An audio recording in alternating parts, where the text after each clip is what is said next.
Ah, matanong ko lang kung ano sa tingin nyo kung itong sa current situation, ang mga bata, mga minor de edad, walang kinatakutan na batas. Kaya sila patuloy na gumagawa ng krimen.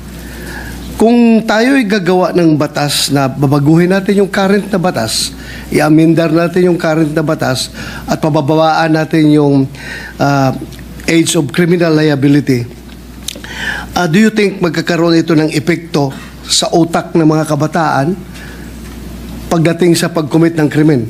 Sila ba'y matatakot na, wala na pala tayong exemption, pwede na pala tayong makulong, kaya hindi na tayo gagawa ng krimen? Ganun kaya ba ang magiging epekto ito sa pag-iisip natin mga kabataan?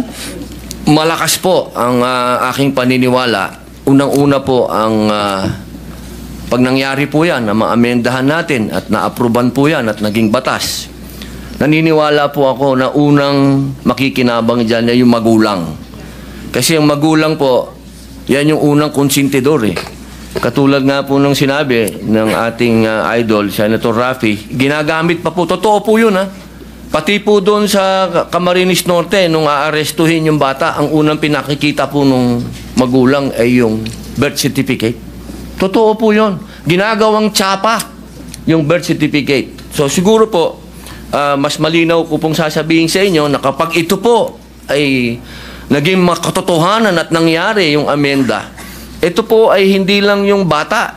Una na, yung magulang, magkakaroon na po siya ng lesson, magkakaroon na po siyang maging mangonsinte. Pangalawa, yung alam niyo po, hindi ko na po ipagkakaila sa inyo. Nung minsan nagkaroon na rin tayo dito ng pagdinig, sinabi ko naman na alam natin ang underworld. At alam nyo rin po yan, General.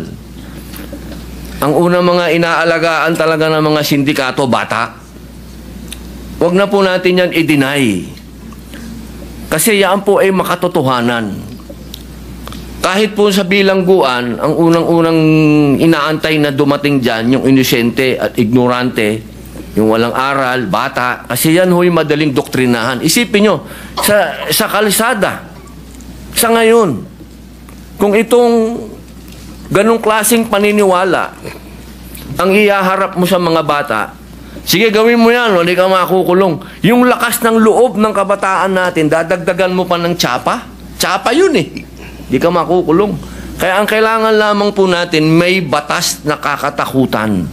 Hindi lamang po yung bata, unang-una yung magulang, pangalawa yung sindikato. Kasi dapat po nating tingnan lagi yung malaking sakop po nito.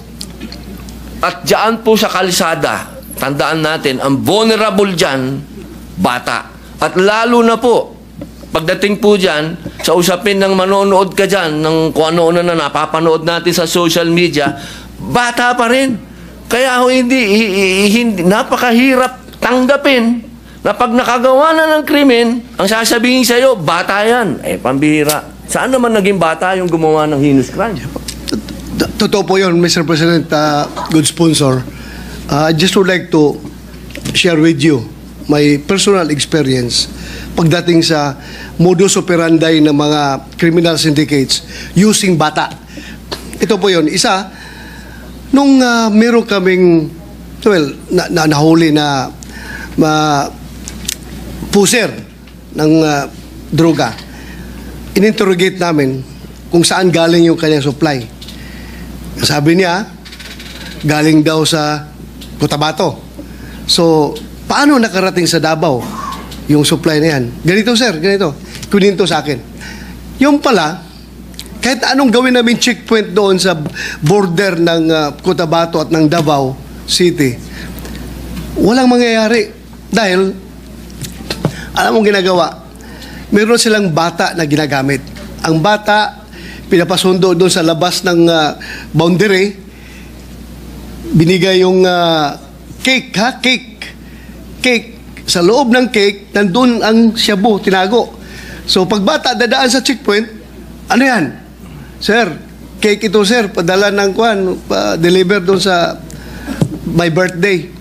So, yun ang ginawa na bata ang ginagamit na courier ng drugs.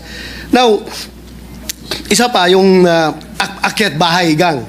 Yung akyat bahay gang, hindi ito basta-basta makaakyat sa mga bintana, mga masisikip na lugar. So, ang ginagamit nila, bata. Meron silang bata na kinakarga para papasukin sa maliit na mga butas. Pag kapasok sa loob, ma-unlock na yung door ng pintuan, yung lock ng pintuan, yun na. Kuha na nila yung mga nanakawin sa loob. Ito pa ngayon ang pinakamatindi. Talagang ginagamit na ang kabataan. Ang problema natin nung na-enact yung batas na yan, I think it's about 2006. Opo. Dahan-dahan nalalaman ng kabataan yung kanilang criminal exemption ay sila ginagamit ng sindikato. Ginagamit ng sindikato. But later on, around 5 to 10 years from the enactment of that law, with all due respect sa involved sa paggawa nitong batas na ito, because I know that was enacted before because of the demands of the time. But ito ngayon, nagbago nga, sabi mo nga, nagbago ang panahon. So I think it's about time na i-re-examine na naman natin, i-revisit natin itong batas na ito. Dahil nga, noon, ang mga bata ang ginagamit ng mga sindikato. Pero ngayon, ang mga bata na mismo ang sindikato. Hindi na sila nagpapagamit. Sila na mismo ang organizer sa criminal syndicate. Mga bata. Pag mahuli mo yan, pag imbestigahan mo, wala na sila ituturo na ginagamit lang po kami nitong mga matatanda na mga sindikato, inutusan kami. Sila na mismo. At pag hinuli mo, tama ka, sinabi mo, pag huli mo, pag hawak mo sa bata, bubunot ka sa bulsa yan. Sir, birth certificate ko, less than 18 pa ako, less than 18 ako, sir, kaya hindi mo ko pwede arrestuin. Yun. Yan ang ginagawa talaga ng mga bata ngayon. Kaya, I hope that it's about time that we revisit this law para naman hindi po mga nasama na nabanggit yung mga list of crimes na nangyayari. Yung recently lang nangyari doon sa Tagum, Davao del Norte, isang estudyante, babae, scholar, pinasok sa bahay ng 2 minor de edad. Mabuti kung ninakawan lang, pinatay pa. Pinatay yung bata. Bago lang doon sa amin sa Davao del Norte. So, I think, I hope na ma-action na natin ito ngayon. Dahil kahit anong gawin mo, kahit anong sabihin, kahit anong dipinsa natin sabihin na maganda yung batas na yan, ginawa yan para sa kapakanan ng mga kabataan. Pero, I think nakikita ko it's already indefensible na sabihin natin na hindi natin na dapat baguhin ang batas na yan. Pag sinabi natin na hindi yan baguhin dahil mali ang pagtingin natin sa sitwasyon. Ako, I've been a policeman for how many years and hanggang nag-retire ako, yan ang palaging reklamo, hindi lang ng pulis, hindi lang ng mga biktima, kundi pati parents mismo. Sabi ng mga parents, katigas ng ulo ng itong anak ko, sir, wala na akong magawa. Hulihin nyo, sir, bitain nyo yan. May mga parents magsabi sa akin, bitain nyo yan, sir, katigas ng ulong bata niyan dahil nga ayaw magpa-disiplina dahil alam nila na mayroong batas silang sinasandalan.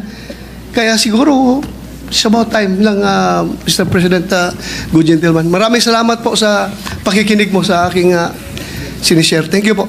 Thank you, Senator Bato de la Rosa. Okay, Senator Tulfo. Quick lang, Mr. President, kasi hindi doon sa katanungan ni Sen Bato kay Senator Padilla na kung itong batas ba na ito na gusto mamendahan ni Senator Robin Padilla na ibababa sa 10 years old yung criminal liability, kung ito ba magiging deterrent, will it stop the minors from committing crimes? Para sa akin ang sagot doon is yes and no. No, magkakaroon pa rin ng mga kriminal ng mga bata. Magkakaroon. And yes, yung mga bata na nakagawa na ng krimen, hindi na siya pwedeng umulit dahil nakakulong na siya. Sa present setup, yung mga minor de edad na mga loko-loko, they keep on committing crime time and time again, sapagkat hindi sila pwede makulong. Paulit-ulit sila nakagawa ng krimen. Ngayon, kung dito sa batas na pinopropose ni Senator Robin Padilla, one strike ka lang. Gumawa ka ng krimen na heinous, kulong ka na, hindi ka na makaulit. Thank you, Mr. President. Maraming salamat po. Thank you, Senator Rafi. Majority Leader. Yes, Mr. President, next to interpolate is Senator Francis Kiko Pangilinan. I move that he be recognized. The main author of the Juvenile Delinquency Act, Senator Pangilinan.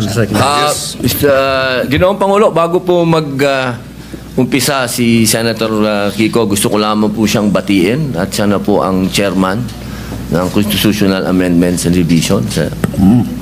At maraming salamat din sa dating chairman ng Constitutional Amendments Committee. Magandang araw sa kanila lahat. Kung maaari po bang magtanong ng ilang mga katanungan sa ating nagbigay ng kanyang privilege? Opo. Unang-una, nagpapasalamat tayo na ito'y naisiwalat ng ating kasamahan sa Senado, yung usapin ng Juvenile Justice Welfare Law of 2006 and amended noong 2013. Una sa lahat, tayo ay nakikiisa sa kanya sa usapin ng pangangailangan ng hustisya, lalo na sa mga naging biktima ng mga krimen o kaya mga kilos ng mga kabataang nasasangkot o minor de edad na nasasangkot sa criminal activities. Tama lang na dapat ang mga nagkasala ay nananagot. At marahil ay maraming kinakailangan ding liwanagin o linawin sa usapin nung ano nga ba ang tunay na mga probisyon o tunay na mga posibleng mga pag-implementa ng batas at ikumpara ito dun sa mga hindi tama o kaya disinformation. Unang-una sa lahat, hindi po tama at hindi ito naaayon sa batas na walang pananagutan ang kabataan na nagkakasala. Number 1. Number 2, hindi rin tama na ang nagkasala sa batas na menor de edad ay dapat pakawalan. Number 3, hindi rin tama na kapag ikaw ay below 15 at up to 9 years old at ikaw ay nagkasala, ay dapat kang pakawalan.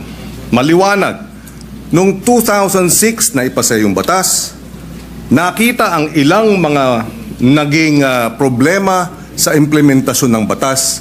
Kaya noong 2013, ito ay inamendahan under the chairmanship then of now Senate President Chis Escudero. He was the chairperson of the Senate Committee on Justice. Ngayon, siguro isang tanong, ang unang tanong, maaari bang masabi na oo, may kakulangan ng batas, ngunit mas marami ang kakulangan sa implementasyon kaysa sa batas mismo?